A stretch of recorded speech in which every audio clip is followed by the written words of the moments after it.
um texto do editorial do Estadão, de 6 de março de 2005, né? Isso aqui mostra, eu botei no meu Medium, né?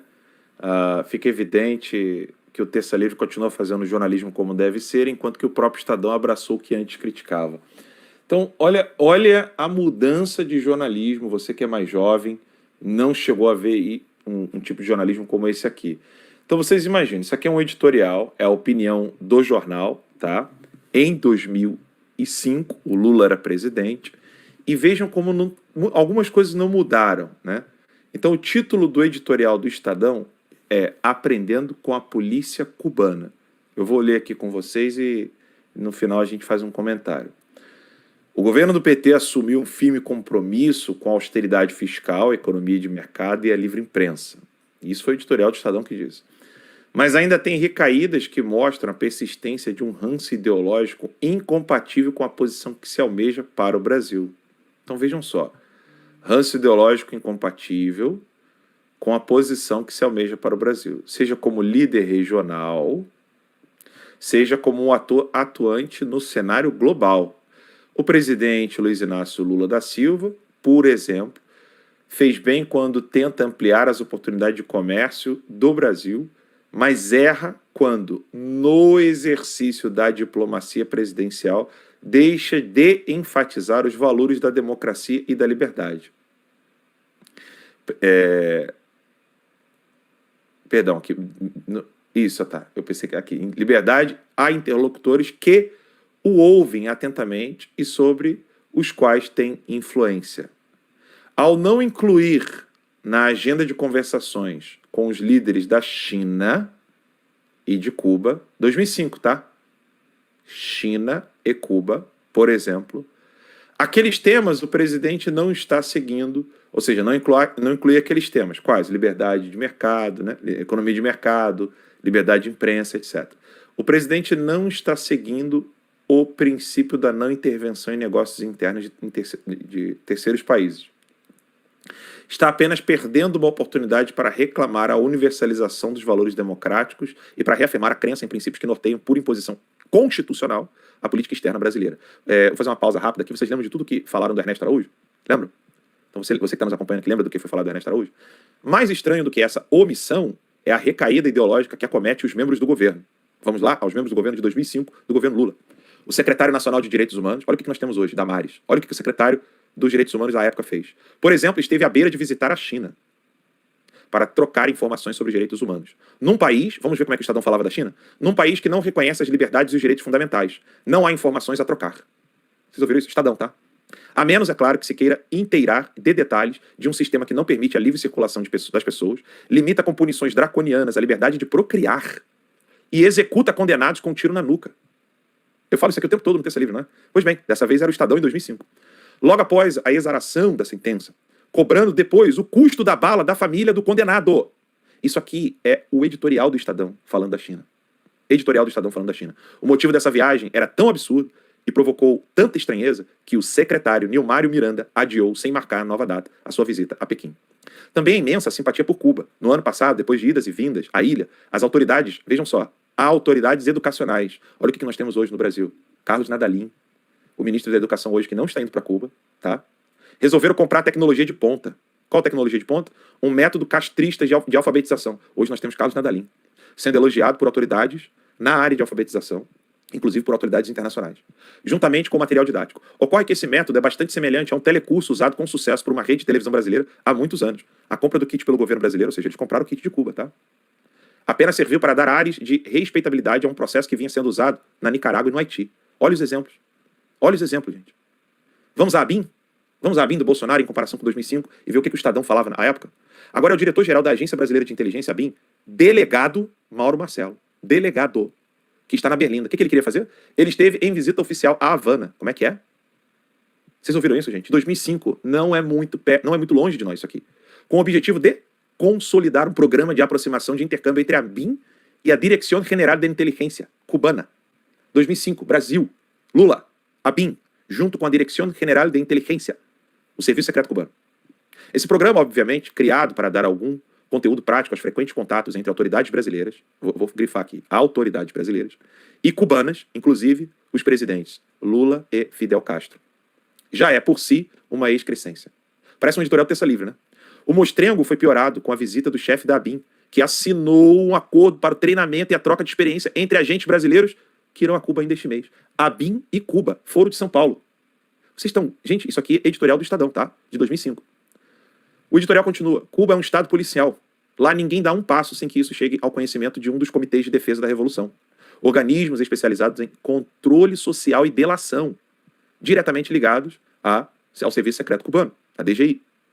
A polícia secreta é, de fato, extremamente eficiente na fiscalização do comportamento dos cubanos. Né? Tanto é que o pessoal vai a nado aqui para Miami. Vem a nado aqui para Miami, né? Qualquer desvio da linha justa revolucionária leva o dissidente à prisão ou ao paredão, morte, fuzilamento. Seria interessante saber que tipo de experiência o delegado, Mauro Marcelo, espera que os agentes brasileiros que irão a Cuba nesse programa de aperfeiçoamento profissional receberão.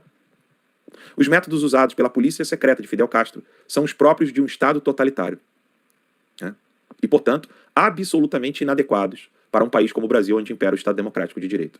Há dias, o líder da minoria, o deputado José Carlos Aleluia, olha, eu quero grifar o nome do José Carlos Aleluia, porque aqui eu quero mostrar o quanto que José Carlos Aleluia, há quanto tempo ele luta contra esse pessoal. Tá? Ele que, inclusive, entrou com pedidos para o fim, para a cassação do registro do Partido dos Trabalhadores e de todos os partidos que estavam ligados ao Foro de São Paulo.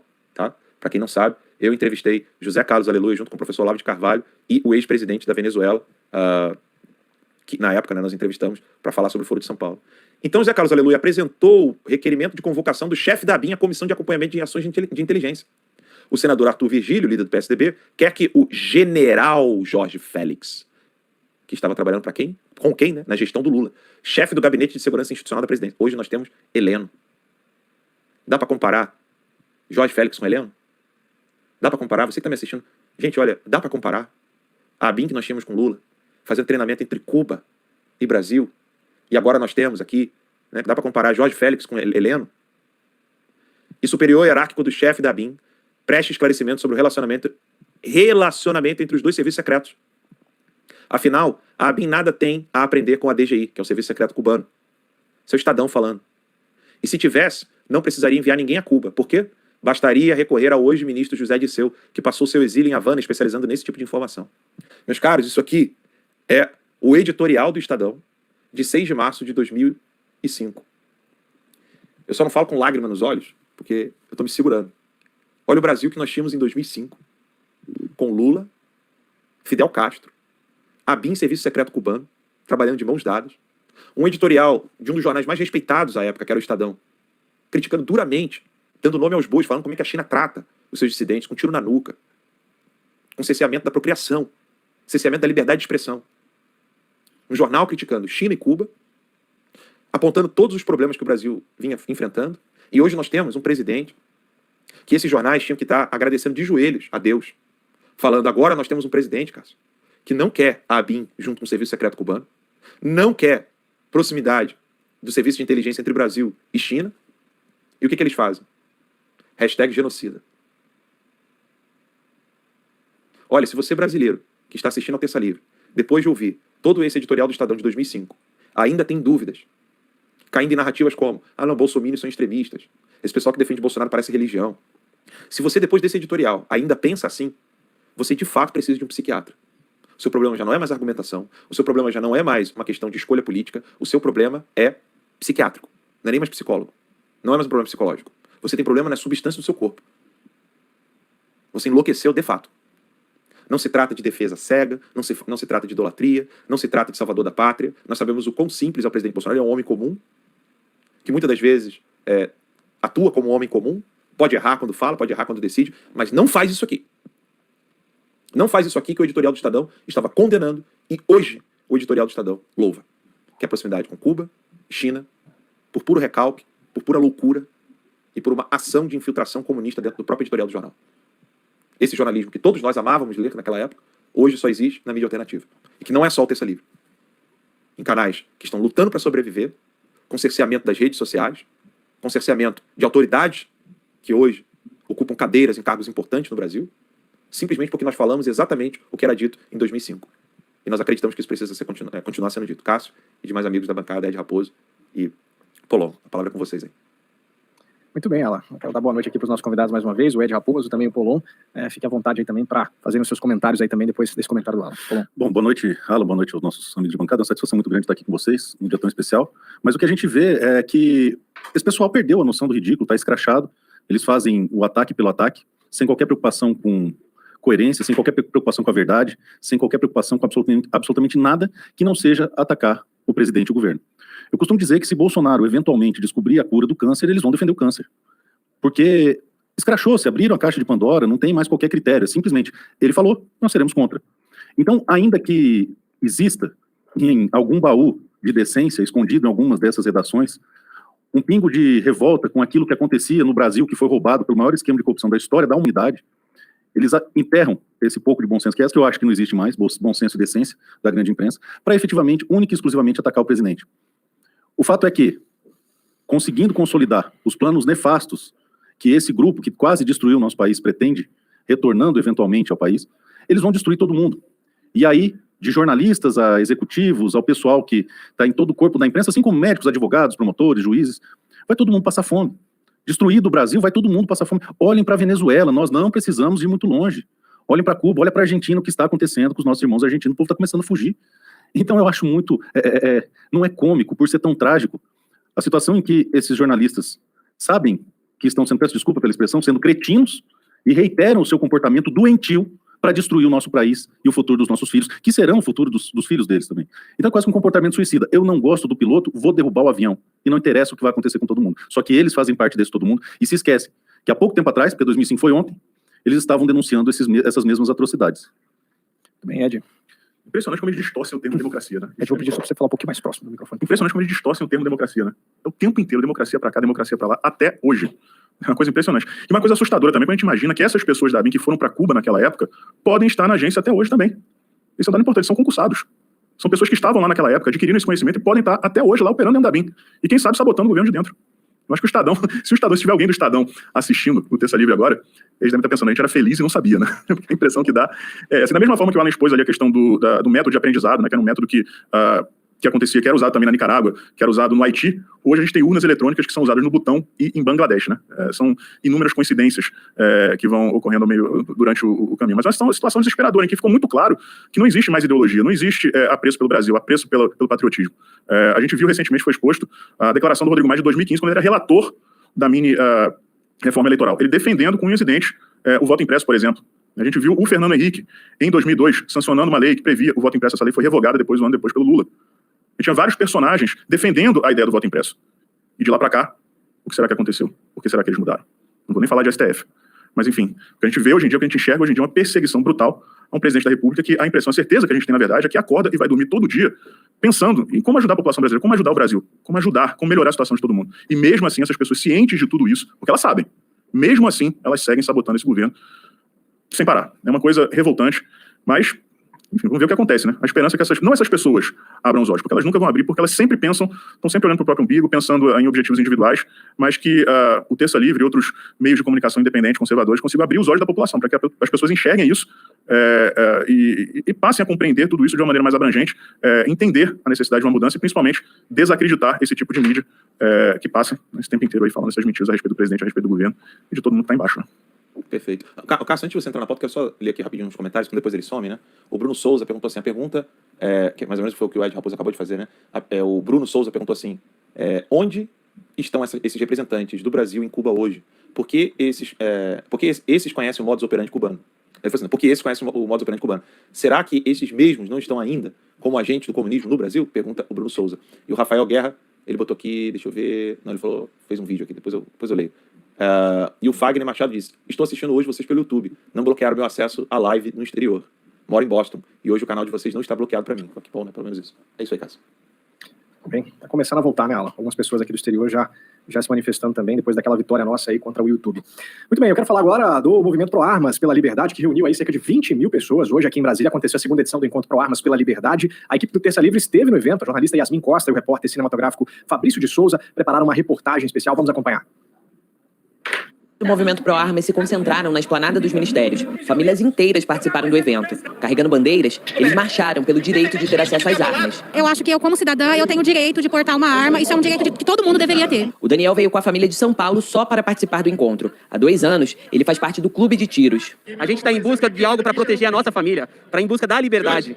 Como a gente teve recentemente um caso do Lázaro. Aonde ele não entrou?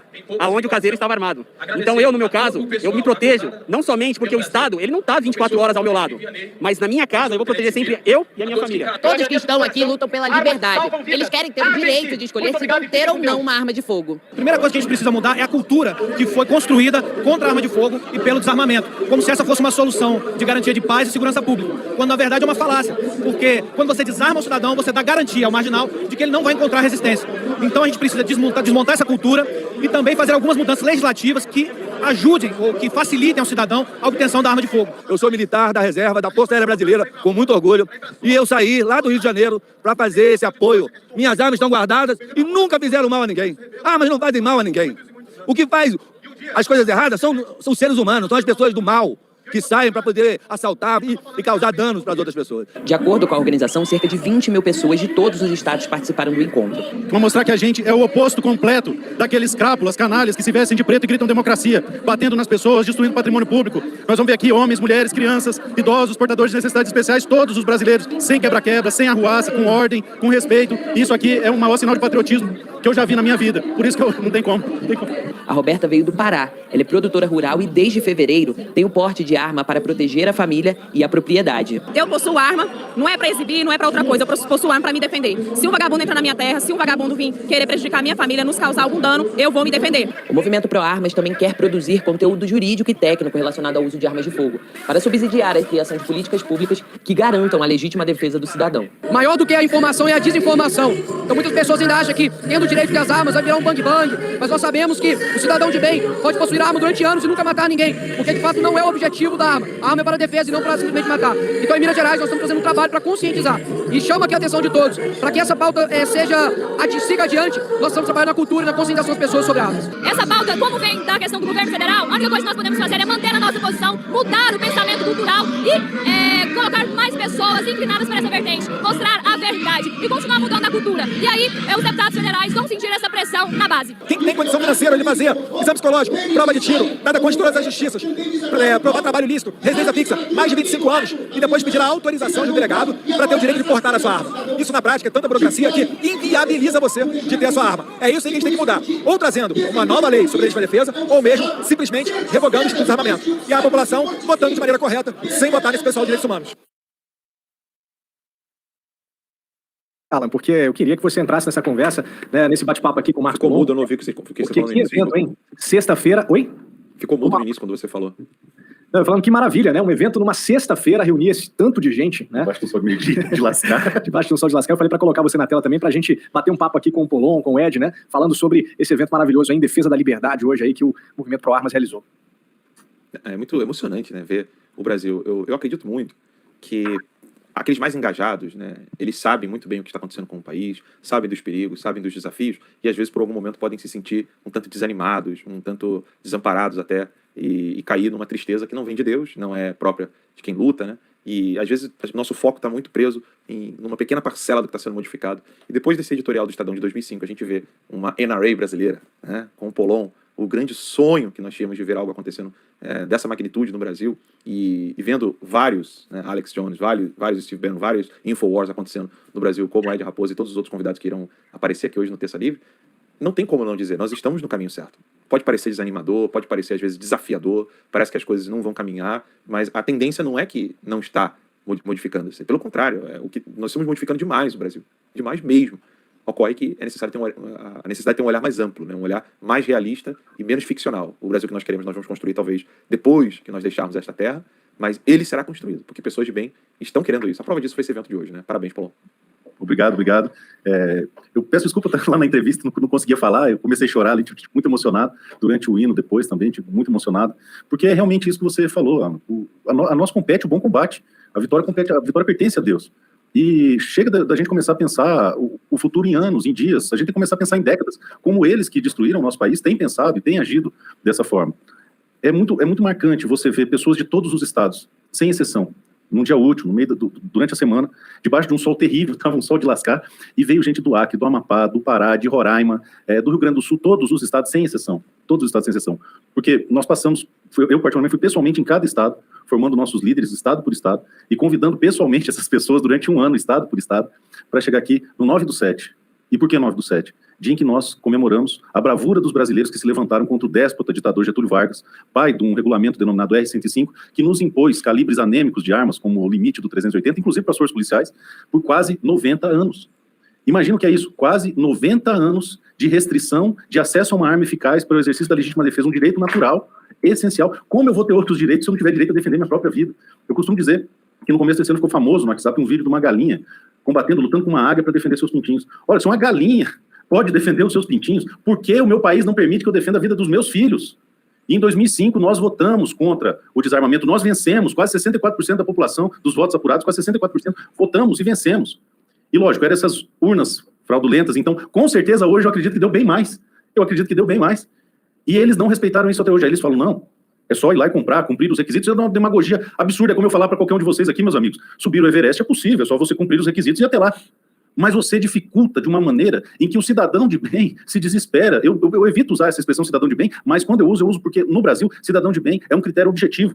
Quem cumpre os requisitos do artigo 4º da Lei de Controle de Armas do Brasil, Estatuto de Desarmamento, é cidadão de bem, sim, porque é muito complicado. E eu posso ilustrar para vocês a situação. Quando aconteceu aqui no entorno do DF, a situação do Lázaro, as pessoas saíram de suas casas e foram dormir na frente da polícia, na frente da delegacia de polícia. Por quê? Porque é quase impossível comprar uma arma no Brasil, o processo leva no mínimo um mês. Quando é rápido, tem algumas situações, como na primeira região militar do Rio de Janeiro, que para você comprar uma arma são 2 anos, meus amigos. 2 anos de burocracias e processos administrativos sem sentido. Então a gente vê a população num movimento que há 5 anos atrás era impensável, saindo de suas casas para fazer uma manifestação em prol do direito de acesso às armas, em prol do direito da legítima defesa. Repito, um direito natural. Até a Convenção Interamericana de Direitos Humanos, que, convenhamos, é progressista, reconhece esse direito. E no Brasil, quando você tenta levar essa discussão para o Congresso, vem o deputado e fala, não, hoje ele é prefeito de Recife, não, legítima defesa na Constituição é inconstitucional, porque põe em risco a vida do bandido. Quando a gente estava debatendo os decretos no Senado, e conseguimos segurar no Senado, depois de muita articulação, muito trabalho, os senadores do PT falando, meu Deus, mas as pessoas vão se armar e vão reagir, coitadinho do bandido. Eles perderam completamente o senso do ridículo, eles assumiram de uma tal maneira que o lumpenproletariado é o seu capital político, que eles nos tratam efetivamente como gado, e eles são os carrapatos que vivem de sugar o nosso sangue. Então a gente vê as pessoas se levantando, entendendo a importância dessa pauta, entendendo que não adianta você brigar por qualquer outro direito se você não tiver meios eficazes de defender esses direitos. Isso é fácil de verificar, se olhando a Constituição americana, você tem a primeira emenda, que lhe assegura a liberdade de expressão, mas e como é que você vai defender esse direito? Através da segunda emenda. E é isso que a gente luta para trazer para o Brasil. Fizemos uma pauta propositiva, vocês podem ver que os jornalistas, né, tentaram de todo jeito achar cartazes lá para denegrir o movimento, não conseguiram. Aí hoje o Globo pega e põe assim, a Globo põe no canal deles lá no negócio da internet, centenas de pessoas foram a Brasília e tal, armamento, tal. Foram 200 centenas aí de Globo. O pessoal que tá fazendo conta para você fugiu do Mobral, tá? Fugiu do Mobral. É só bater o olho ali, fazer a continha diária que vocês vão conseguir chegar nesse resultado. Então a gente vê que está se consolidando a consciência do brasileiro, da luta organizada, do movimento civil organizado por direitos civis. Hoje nós temos uma capilaridade que nos assegura a possibilidade de poder falar com qualquer deputado na base, qualquer senador na base. Eu sei que isso, talvez como o Alan falou, eu não vejo o resultado desse trabalho, mas eu não faço isso por mim. Eu costumo dizer que eu sou a pessoa mais egoísta da sala. O motivo de eu fazer o que eu faço é uma única e exclusiva razão. É pelos meus filhos e pelos filhos dos meus filhos. Porque ainda que eu não consiga, ainda que eu não vença essa batalha, porque eu sei que é hercúlea, eu vou ter um privilégio que poucos homens vão ter na vida, que é de poder, no seu último dia, olhar dentro do olho do seu filho e falar o que o seu pai podia ter feito para que você crescesse num país livre, ele fez.